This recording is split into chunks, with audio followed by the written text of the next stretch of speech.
అమ్మగారు, మీకు ఒక సర్ప్రైజ్. ఏంటి సీత అది? మ్యాంగో. వావ్ సీత, నాకు మ్యాంగోస్ అంటే చాలా ఇష్టం. సీత, ఎక్కడి నుంచి తీసుకొచ్చావు ఇది? మన పక్కన మామిడి తోట ఉంది కదా అమ్మగారు, అక్కడి నుంచే తీసుకొచ్చాను. ఓ అవునా.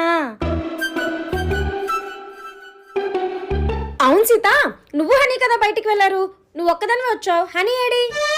తోటలో ఎవరూ లేరని హనీ నేను మామిడికాయల కోసం వెళ్ళాం అమ్మగారు.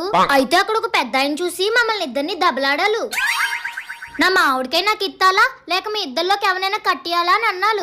అయితే హనీకి మామిడికాయ ఇస్తే మీకు జాగ్రత్తగా తెచ్చి ఇస్తాడో ఇవ్వడాని ఆ మామిడికాయ నేను తీసుకొచ్చి హనీని అక్కడ కట్టేయమని చెప్పాను. అమ్మో నా బిడ్డ. వసే మామిడి టెంక మొహందనా, నా కొడుకుని అలా కట్టించేస్తావా నిన్ను?